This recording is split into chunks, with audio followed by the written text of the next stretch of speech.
Dear student, 24 मार्च को हमारे सामने जो सबसे पहला पेपर आएगा हिंदी का आएगा। और हिंदी में जो सबसे पहले जो प्रश्न हमारा आता है, हिंदी गद्य के विकास का संक्षिप्त परिचय से हमारे बहुत सारे प्रश्न पूछे जाते हैं, क्योंकि सबसे पहले जो हमें सामना करना इन्हीं प्रश्नों को करना है। जैसे आप स्क्रीन पर देख सकते हैं, आपको ये पेपर दिखाई दे रहा है, यानी प्रश्न नंबर 1 और प्रश्न नंबर 2 में हमारा जो प्रश्न पूछा जाता है कि हिंदी गद्य या पद के विकास का संक्षिप्त परिचय से बहुत सारे प्रश्न आता है। तो मैंने यहाँ पे क्या किया, स्पेशली हिंदी गद्य पे विकास पे आधारित बहुत महत्वपूर्ण प्रश्न लाया। इसमें मैं 20 प्रश्न बताऊंगा। स्टूडेंट, यदि वीडियो को लास्ट तक देख लेते हैं, बस 20 प्रश्न को आप देख लेते हैं, तो इसी प्रश्न में से हमें क्या 2022 में देखने के लिए प्रश्न मिलेगा। काफी मैंने रिसर्च किया है, मेरे पास अनसॉल्व है, कई सालों का क्वेश्चन बैंक है, बुक है, सभी उसमें अध्ययन करके जो भी इंपॉर्टेंट क्वेश्चन है उसको मैंने छाट के यहाँ पे लिखा है। और एक एक प्रश्न का मैं उत्तर भी बताऊंगा और ये भी बताने की कोशिश करूंगा कि किस तरह के प्रश्न हमारे बोर्ड एग्जाम में आते हैं, कौन सा ऐसा प्रश्न है जो सबसे इंपॉर्टेंट है। क्योंकि जैसे जैसे आप लास्ट में जाते जाएंगे, इंपॉर्टेंट क्वेश्चन की जो हमारा नंबर है बढ़ता जाएगा। यानी अगर पहला क्वेश्चन 1 स्टार दिया जाए तो लास्ट वाला क्वेश्चन क्या होगा, 5 स्टार का होगा।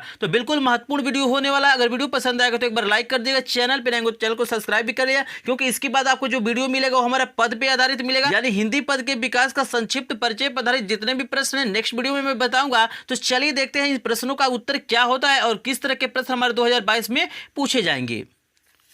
तो देखिए सुन, हमारे सामने पहला प्रश्न आ गया है। पहला प्रश्न है, किसी एक प्रसिद्ध आलोचक का नाम बताइए। काफी इंपॉर्टेंट प्रश्न है। तो देखिए इसका उत्तर जो हमारा होगा आचार्य रामचंद्र शुक्ल होगा। यानी आचार्य रामचंद्र शुक्ल हमारे क्या है, प्रसिद्ध आलोचक है, सबको पता है। इस प्रश्न का उत्तर आपको याद रखना है। आगे चलिए देखते हैं कौन सा प्रश्न दिया गया है। तो दूसरा प्रश्न दिया गया है कि सरस्वती पत्रिका किस युग में प्रकाशित हुई। आपको याद रखना है कि सरस्वती पत्रिका किस युग में प्रकाशित हुई। तो देखिएगा इसका जो आंसर होगा हमारा होगा द्विवेदी युग। काफी इंपॉर्टेंट प्रश्न है। जैसे जैसे वीडियो को लास्ट में जाते जाएंगे, यानी पहला प्रश्न अगर 1 स्टार का है तो लास्ट वाला प्रश्न हमारा क्या होगा, 5 स्टार का होगा। यानी जैसे जैसे मैं बताऊंगा इजीली आपको सभी प्रश्न इंपॉर्टेंट ही बताऊंगा जो हमारे बोर्ड पेपर में आएंगे। अगर ये 20 प्रश्न देख लेते हैं तो बिल्कुल इसी में से हमारे 2022 में प्रश्न आने वाले हैं। इस वीडियो को बिना स्किप किए हुए देखिएगा, काफी इंपॉर्टेंट वीडियो है। ऐसा वीडियो अभी तक आपको नहीं मिला होगा। आगे चलिए देखते हैं, हमारा कौन सा प्रश्न है। अगला प्रश्न है कि शुक्लोत्तर युग की समय सीमा बताइए। देखिएगा ये भी प्रश्न पूछा जाता है कि शुक्लोत्तर युग की समय सीमा बताइए। तो देखिएगा इसका आंसर होगा हमारा सन 1938 से सन 1947 तक। यानी शुक्लोत्तर युग की जो हमारा सीमा है वो सन 1938 से सन 1947 तक है। अगला प्रश्न देखिए, काफी इंपॉर्टेंट प्रश्न है, किसी एक नाटककार का नाम लिखिए। काफी इंपॉर्टेंट प्रश्न है, मोस्ट इंपॉर्टेंट। आप इसको याद रखिएगा कि आप जानते भी होंगे इस प्रश्न का उत्तर। किसी एक नाटककार का हमें नाम बताना है, वो भी हमारा क्या फेमस हो। तो इसका आंसर होगा जयशंकर प्रसाद। काफी इंपॉर्टेंट प्रश्न है। चलिए आगे हम लोग देखेंगे कौन सा प्रश्न है, उसका उत्तर क्या होता है। अगर वीडियो पसंद आए तो प्लीज वीडियो को लाइक कीजिएगा और लास्ट तक जरूर देखिएगा। 20 प्रश्न देख लेते हैं तो इजीली 24 मार्च का पूरा प्रश्न करके आएंगे, इसमें कोई डाउट नहीं है। तो चलिए देखते हैं आगे कौन सा प्रश्न है।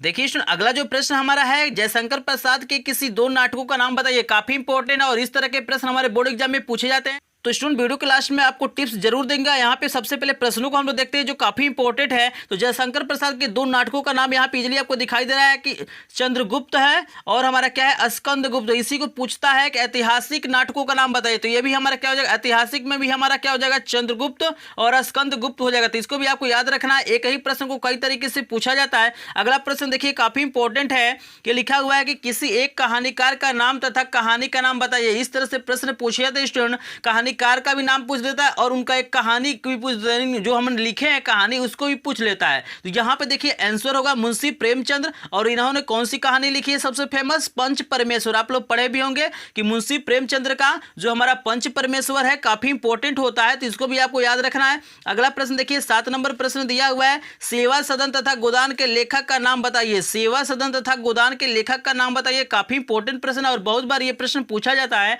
तो इसका आंसर जो हमारा होगा मुंशी प्रेमचंद्र। यानी मुंशी प्रेमचंद्र ने क्या किया है, सेवा सदन और गोदान को लिखा है। तो इजीली आपको 7 नंबर तक के प्रश्न इजीली समझ में आ जाएंगे। आगे मैं 20 प्रश्न कराऊंगा, लास्ट में टिप्स भी दूंगा कि कौन से प्रश्न आपको याद करके जाने हैं। तो चलिए देखते हैं आगे कौन सा प्रश्न है और उसका क्या उत्तर होता है।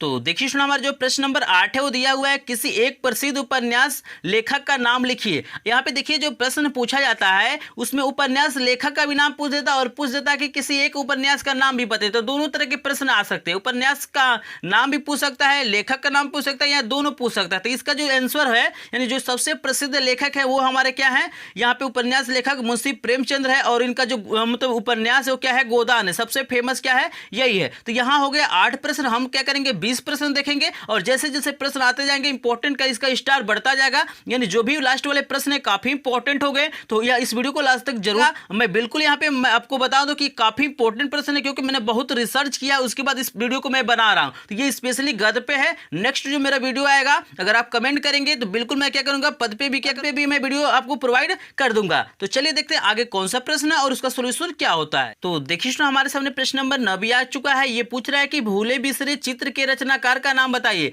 यानी भूले बिसरे चित्र के जो हमारा लेखक है वो कौन है। तो इसका आंसर देखिए भगवती चरण वर्मा है, यानी भूले बिसरे चित्र के जो हमारे लेखक है रचनाकार है वो उनका नाम है भगवती चरण वर्मा। तो आपको याद रखना इजिली आंसर ए, क्योंकि ये बहुत इंपॉर्टेंट होता है। आगे चलिए देखते हैं कौन सा प्रश्न ये पूछा जा रहा है। प्रश्न देखिएगा काफी इंपॉर्टेंट आपके सामने आ गया है कि आत्मकथा विधा के एक प्रसिद्ध लेखक का नाम बताइए। काफी इंपॉर्टेंट, मोस्ट इंपॉर्टेंट है ये, इसको याद रखिएगा कि आत्मकथा विधा के एक प्रसिद्ध लेखक का नाम बताइए। तो यहाँ पे आंसर होगा डॉक्टर राजेंद्र प्रसाद। आप जानते हैं कि डॉक्टर राजेंद्र प्रसाद ने क्या किया, बहुत सारी आत्मकथाओं को लिखा है। तो काफी इंपॉर्टेंट है। इसके बाद वाला जो प्रश्न और भी इंपॉर्टेंट, ये प्रश्न पूछा जा रहा है कि किसी एक संस्मरण लेखक का नाम लिखिए। आपको याद रखना है किसी एक संस्मरण लेखक का नाम बताइए। ये प्रश्न लगातार पूछा गया स्टूडेंट, तो इसलिए इसको बिल्कुल आपको याद कर लेना है। यहाँ पे आंसर जो हमारा होगा बनारसी दास चतुर्वेदी, यानी बनारसी दास जो चतुर्वेदी हैं संस्मरण लेखक का ये क्या है, नाम है। आप देखिए यहाँ पे मैं बता दूं आपको कि संस्मरण लेखक सिर्फ हमारे बनारसी दास चतुर्वेदी जी नहीं है, बहुत सारे हैं। तो यहाँ पे किसी का पूछा हुआ तो किसी में किसी को भी डाल सकते हैं, ठीक है ना। यानी जो संस्मरण लेखक है उनमें से किसी का भी लिखा जा सकता है, इजीली आपको पता होना चाहिए। तो चलिए आगे देखते हैं कौन सा प्रश्न है। तो देखिए अगला जो हमारा प्रश्न है कि रेखा चित्र विधा के एक प्रमुख लेखक का नाम बताइए। यहाँ पे आपको याद रखना है कि एक लेखक पूछता है और लेखिका पूछता है। तो जब आपसे लेखक पूछेगा तो वहां पे आप लोग आंसर लिखिएगा राम वृक्ष बेनीपुरी।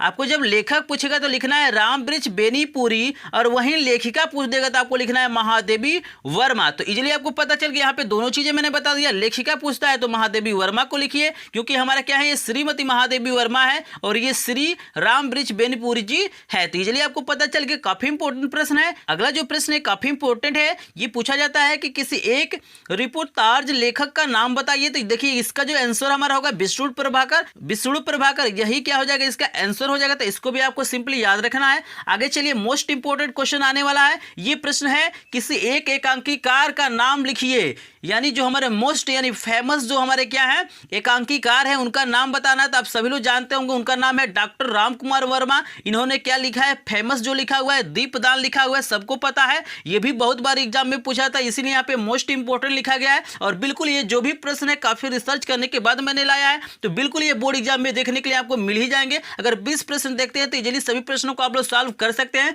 आप जब अनसॉल्व उठाएंगे, क्वेश्चन बैंक उठाएंगे, तो वहां पे इस प्रश्नों को देखेंगे कि ये प्रश्न लगातार पूछे गए हैं। तो बिल्कुल उस वीडियो को लास्ट तक देखिएगा, और वीडियो पसंद आ रहा हो तो वीडियो को लाइक भी कर देगा। चैनल पे नए तो चैनल को सब्सक्राइब भी कीजिएगा। मैं डेली क्या करता हूँ, लाइव क्लास चलाता हूँ, तो 10:30 बजे सुबह में आप जरूर ज्वाइन कीजिए। मैं इंग्लिश भी पढ़ाता हूँ, मैथ भी पढ़ाता हूँ, साइंस भी पढ़ाता हूँ, हिंदी भी पढ़ाता हूँ। तो लाइव क्लास में एक बार जरूर आप आइएगा, और चैनल पे रहेंगे तो बिल्कुल आप सब्सक्राइब कर लीजिएगा, क्योंकि अगला जो वीडियो आएगा आपका हिंदी पद के विकास का संक्षिप्त परिचय पर आधारित प्रश्न आएंगे, जो हमारे बोर्ड एग्जाम 2022 में आने वाले हैं। अगला प्रश्न देखिए स्टूडेंट क्या दिया हुआ है। अगला प्रश्न दिया हुआ है किसी एक यात्रा वृत्त लेखक का नाम लिखिए। हमें लिखना है किसी ऐसे लेखक का नाम जो यात्रा वृत्त लिखे हैं। तो यहाँ पे जो आंसर इसका हो जाएगा राहुल संस्कृत्यायन। आप जानते होंगे ये काफी फेमस हैं, तो इसका आंसर यही हो जाएगा। तो हमने अभी तक देखा 15 प्रश्नों को, जो लास्ट के 5 प्रश्न होंगे काफी इंपॉर्टेंट होंगे, तो उनको जरूर देखिएगा, क्योंकि वैसे ही प्रश्न हमारे बोर्ड एग्जाम में पूछे जाते हैं। और यहाँ पे मैं टिप्स आपको दूंगा कि किस तरह के प्रश्न आपको याद करना है, यानी किस तरह के प्रश्न पे आपको ज्यादा फोकस करना है। तो चलिए प्रश्न नंबर 16 को देखते हैं। तो स्टूडेंट यहाँ पे प्रश्न नंबर आपको 16 दिखाई दे रहा है। इसको बताने से पहले मैं एक चीज बता दूं कि मैंने स्पेशली एक वीडियो बनाया जिसमें मैंने जितने भी इंपॉर्टेंट है 2022 में जो भी हमारे लेखक का नाम पूछे, रचना का नाम पूछे, विधा का नाम पूछे, सारी चीजें वहां पे मैंने बताया है। तो इंपॉर्टेंट वीडियो वो भी है, तो उसको एक बार जरूर देखिएगा। प्लेलिस्ट में उसका लिंक आपको मिल जाएगा। यहाँ पे पूछा जा रहा है कि कलम का सिपाही किस विधा की रचना है। तो ये भी पूछता है, यहाँ पे देखिए लेखक का नाम पूछता है और विधा का नाम पूछता है कि किस विधा में ये लिखा गया है। तो यहाँ पे जो कलम का सिपाही है ये लिखा गया है हमारा उपन्यास में, यानी एक तरह का क्या है, एक उपन्यास है। तो इसको भी आपको याद रखना। आगे चलिए 17 नंबर प्रश्न काफी इंपॉर्टेंट है। ये पूछा जा रहा है कि प्रतिध्वनि कृति के लेखक का नाम बताइए, यानी प्रतिध्वनि किसने लिखा है। तो इसका उत्तर आप लोग देख लीजिए। इसका उत्तर है जयशंकर प्रसाद। आप जानते हैं कि जयशंकर हरिशंकर प्रसाद काफी फेमस हैं, मुंशी प्रेमचंद काफी फेमस है, डॉक्टर राजेंद्र प्रसाद काफी फेमस है। तो उनके बारे में आपको अच्छे से याद कर लेना है। उनकी जितनी भी रचनाएं सबको क्या करना, आपको याद कर लेना है। आगे देखिए 18 नंबर का प्रश्न बहुत इंपॉर्टेंट है और ये प्रश्न पिछले साल पूछा गया, 2020 में पूछा गया था। ये पूछ रहा है कि क्या भूलूं क्या याद करूं किस विधा पर आधारित रचना है। देखिएगा, क्या भूलूं क्या याद करूं, ये लिखा गया है हरिवंश राय बच्चन के द्वारा और ये जो हमारा आधारित है आत्मकथा पे आधारित है। ये किस पे आधारित है, आत्मकथा पर आधारित है। तो आपको याद रखना। अगला प्रश्न देखिए 19 नंबर प्रश्न काफी इंपॉर्टेंट है। ये प्रश्न पूछा जा रहा है कि किसी एक हास्य व्यंग विधा लेखक का नाम बताइए। यानी हास्य व्यंग विधा लेखक का जो नाम है हमारा है हरिशंकर परसाई। यानी हरिशंकर परसाई ही हमारा क्या है, हास्य व्यंग विधा का लेखक है। आगे देखिए 20 नंबर प्रश्न को हम देखेंगे, उसके बाद हम एक टिप्स बताएंगे आपको ताकि आपको इजीली सभी प्रकार के प्रश्न याद हो जाएं। तो देखिए हमारा इस वीडियो का लास्ट प्रश्न है कि स्मृति की रेखाएं किसके द्वारा लिखा गया। तो इस सबको पता होना चाहिए, काफी इंपॉर्टेंट है। स्मृति की जो रेखाएं हमारा लिखा गया है महादेवी वर्मा के द्वारा, काफी इंपॉर्टेंट, इसको आप लोग बिल्कुल याद रखिएगा। और यहाँ पे लास्ट में चूंकि आप लोग देखे हैं तो आपको मैं एक टिप्स बता दूं कि आपको करना क्या है कि जितने तरह के यानी जो जैसे मान लीजिए कि आपका उपन्यास है तो फेमस जो उपन्यास लेखक है उसको याद कर लेना है, कहानीकार जो है फेमस उनको याद कर लेना है, जो हमारे क्या है जो फेमस हमारे क्या है रिपोर्टाज लेखक है उनको याद कर लेना है। कि आपको जो जनरली फोकस किस पे करना है कि जो हमारे क्या है फेमस कहानीकार, यानी आपसे पूछता है कि किस एक प्रसिद्ध कहानीकार का नाम बताइए और उनकी कहानी का नाम बताइए। तो इस तरह के प्रश्न आपको याद रखना है। कहानीकार जो फेमस हैं, उपन्यास जो फेमस हैं यानी उपन्यासकार जो फेमस हैं, हमारे आत्मकथाकार जो फेमस हैं, यानी इस तरह की जो भी हमारे विधा हैं सभी विधाओं के एक एक फेमस का मतलब लेखक का नाम और उनकी एक रचना को याद करना है। इसी तरह के प्रश्न हमारे बोर्ड एग्जाम में पूछे जाते हैं। तो मुझे आशा है स्टूडेंट ये वीडियो आपको पसंद आया होगा और बिल्कुल आप 24 मार्च को बिल्कुल आप अच्छे से नंबर पाएंगे, यानी 70 में 70 नंबर पाएंगे ये उम्मीद करता हूं। और ये वीडियो आपको पसंद आया हो तो वीडियो को लाइक कीजिएगा, चैनल पे नए चैनल को सब्सक्राइब कीजिए। मिलते हैं नेक्स्ट वीडियो में। जो नेक्स्ट वीडियो आपको मिलेगा हिंदी पद के विकास का संक्षिप्त परिचय पर आधारित वीडियो मिलेगा, तो वो भी वीडियो काफी इंपॉर्टेंट होगा। तो इस चैनल को सब्सक्राइब कर लीजिएगा। चलिए मिलते हैं नेक्स्ट वीडियो में। धन्यवाद आपको वीडियो देखने के लिए।